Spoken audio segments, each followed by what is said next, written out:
দুরাত্রি 3 দিনের জন্য কোথায় ঘুরতে যাবেন ভাবছেন?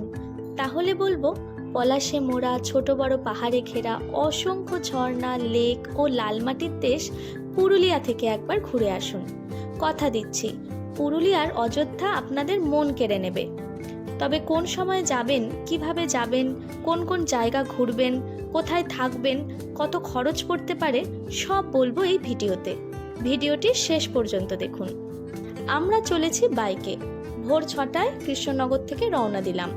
বর্ধমান, বাঁকুড়া হয়ে পুরুলিয়া শহর পেরিয়ে পৌঁছালাম আমাদের বহু প্রতীক্ষিত ডেস্টিনেশন পুরুলিয়ার অযোধ্যা হিলটপে।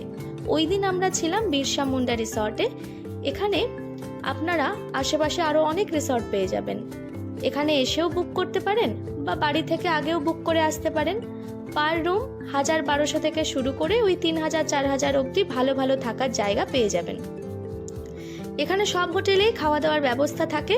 অক্টোবর থেকে মার্চ মাস এখানে যাওয়ার জন্য আদর্শ সময়। শীতের সময় গেলে রাস্তার ধারে খেজুর রসও পাবেন। নেক্সট দিন সকাল সকাল উঠে বেরিয়ে পড়লাম সাইট সিইং এর উদ্দেশ্যে। প্রথমে গেলাম বামনি ফলস। বেশ কিছু সিঁড়ি ভেঙে এখানে নামতে হবে। একবার নামলেই মিলবে চোখ জোড়ানো অপূর্ব দৃশ্য। অযোধ্যায় এলে এই ভিউ পয়েন্ট কিন্তু মিস করবেন না। অসাধারণ মুহূর্তের সাক্ষী হলাম আমরা।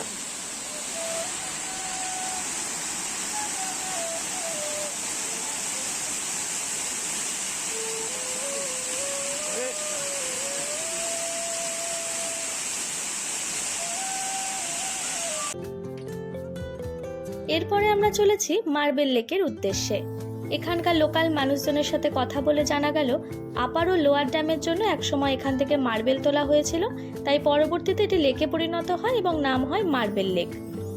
এবার চলেছি লহরিয়া ড্যাম ভিউ পয়েন্টে। আপার এবং লোয়ার ড্যাম পার করে আশেপাশে ছোট ছোট পাহাড়, ছোট ছোট ঝোপঝাড়, জঙ্গল, গাছপালা এগুলোকে পেছনে ফেলে আমরা এগিয়ে চলেছি লহরিয়া ড্যাম ভিউ পয়েন্ট দেখতে। এই ড্যামের পাশেই রয়েছে লহরিয়া শিব মন্দির। এখানে চাইলে আপনারা পুজোও দিতে পারবেন। আর সারা দিনের ক্লান্তি এই শিব মন্দিরে এসে জুড়িয়ে গেল। মনটা যেন শান্ত হয়ে গেল।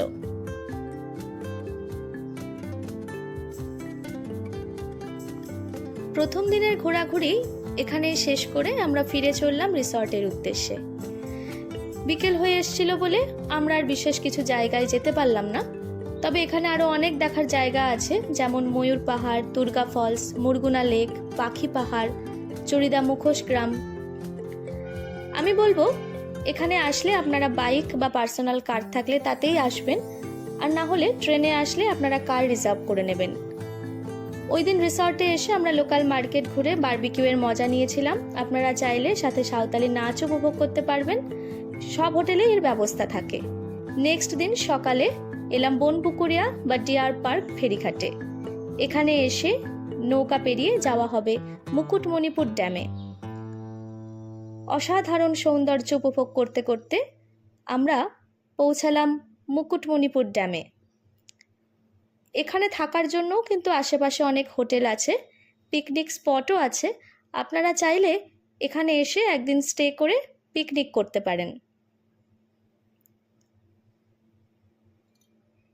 অযোধ্যা হিল ঘুরে এবার আমরা বাড়ির উদ্দেশ্যে রওনা দিলাম। আমাদের এই দুদিনের ট্যুরে পার হেড 2500 থেকে 3000 মতন খরচ পড়েছিল। তবে এটুকু আমরা নিশ্চিতভাবে বলতে পারি, একবার অযোধ্যা এলে প্রতি বছর মন ছুটবে এই লাল মাটির নেশা ধরানো দেশ পুরুলিয়ায়।